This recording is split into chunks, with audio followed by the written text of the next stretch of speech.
Good morning, everyone, and welcome to today's presentation. I'm Dr. S.K. Singh, and I'm delighted to be here with you. Today, we'll be exploring the requirements of ISO 9001-2015. This is a vital standard that guides quality management systems across various industries.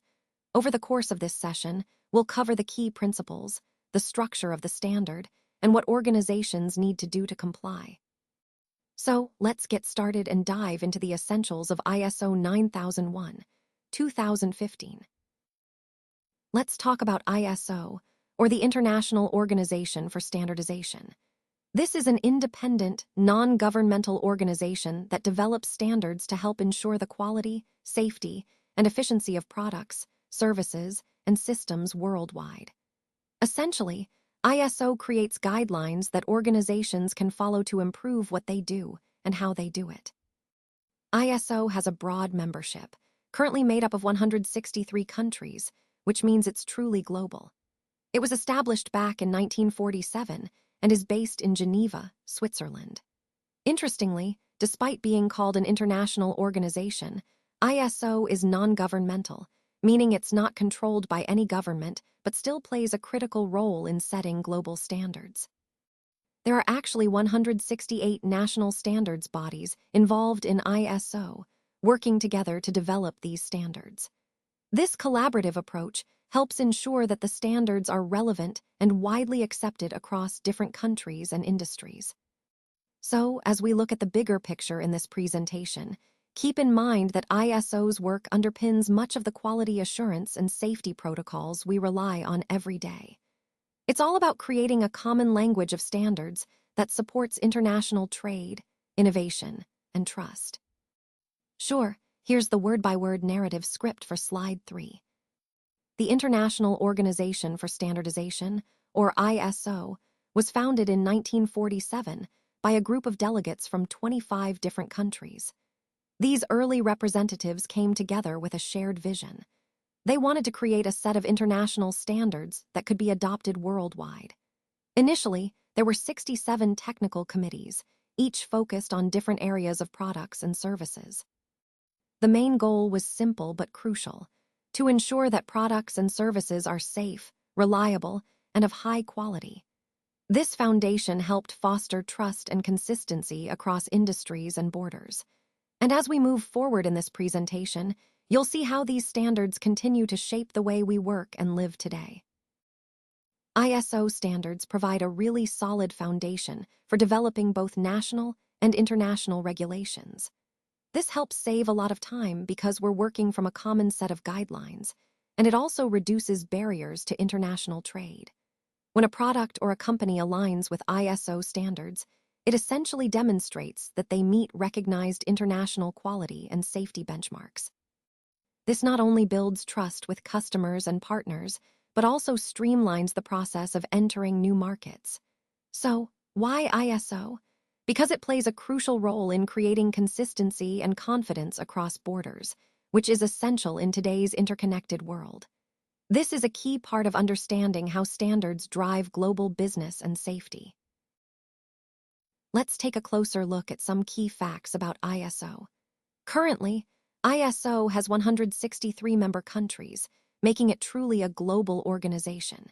It's important to remember that ISO is a non-governmental organization, which means it operates independently from any government, focusing purely on creating international standards. Now, ISO 9001, which is one of the most well-known standards, is being implemented in 175 countries around the world.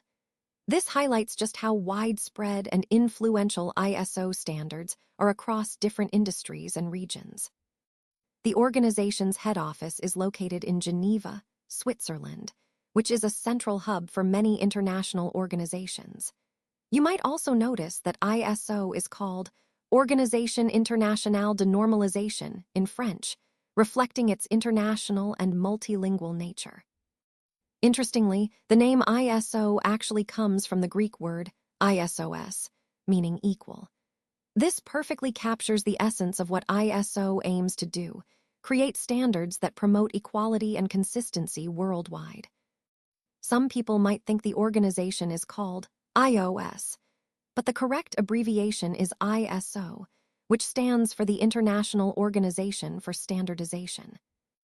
All of these points highlight how ISO plays a vital role in fostering international cooperation, ensuring quality, and supporting global trade through standardized practices. Let's take a moment to explore the meaning of ISO 9001-2015. This standard is essentially a framework that helps organizations ensure they meet customer and regulatory requirements consistently. It's not just about having a set of rules, it's about creating a culture of continuous improvement and quality management. When we say ISO 9001-2015, we're referring to the latest version of this international standard, which emphasizes a risk-based approach and leadership commitment. By understanding its core principles, we can see how it ties into the overall goal of enhancing customer satisfaction and operational efficiency. This standard is a powerful tool for organizations aiming to elevate their quality processes and build trust with their clients. This slide doesn't contain enough information. That's why we're moving to the next slide. This slide doesn't contain enough information. That's why we're moving to the next slide. This slide doesn't contain enough information. That's why we're moving to the next slide. This slide doesn't contain enough information. That's why we're moving to the next slide. This slide doesn't contain enough information. That's why we're moving to the next slide. This slide doesn't contain enough information. That's why we're moving to the next slide. This slide doesn't contain enough information. That's why we're moving to the next slide. Let's take a closer look at how we calculate risk.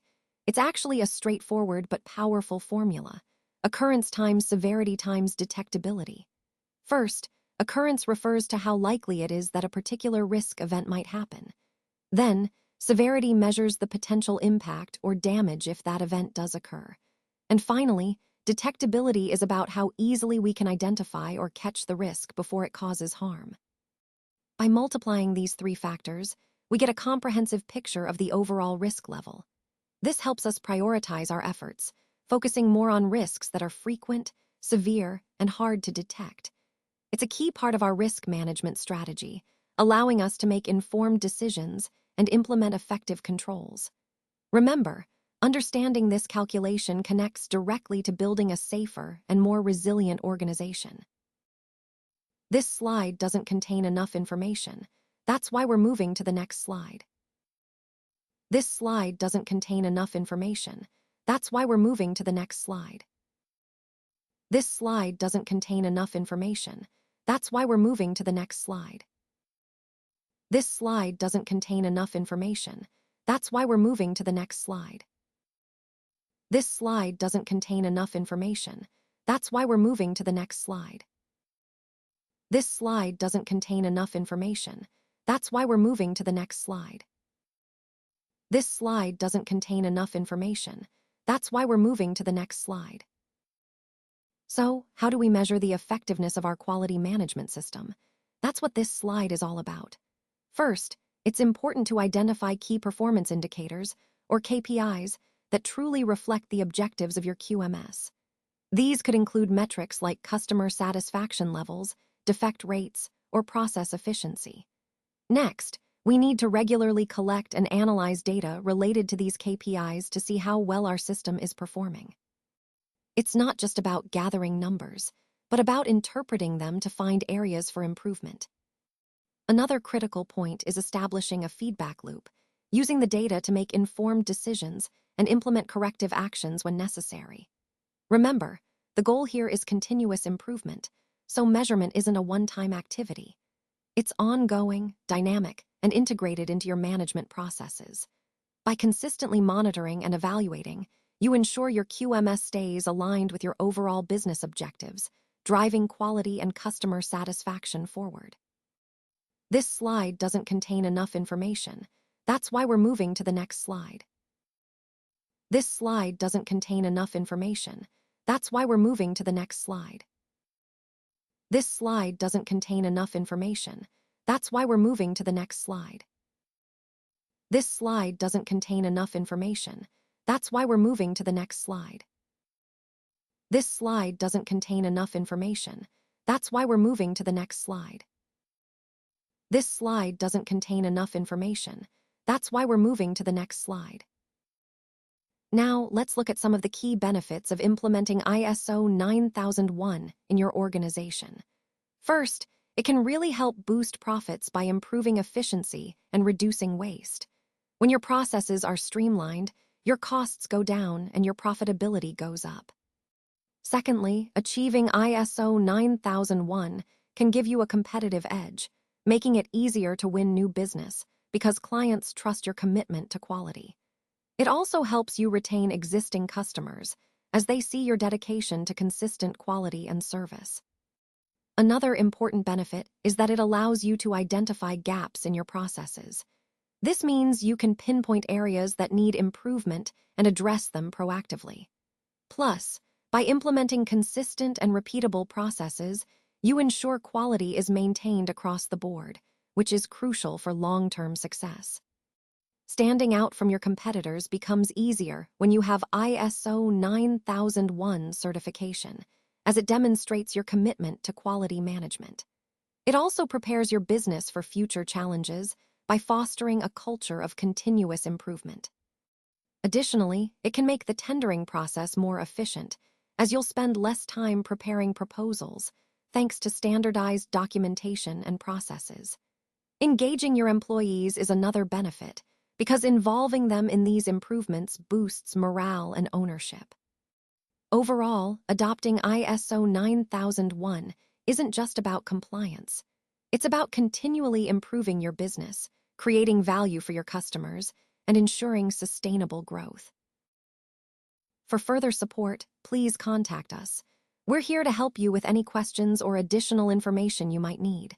Thank you so much for your time and attention throughout this presentation. Remember, we're committed to supporting you as you apply these concepts. Don't hesitate to reach out. We're just a call or email away. Thanks again, and have a great day.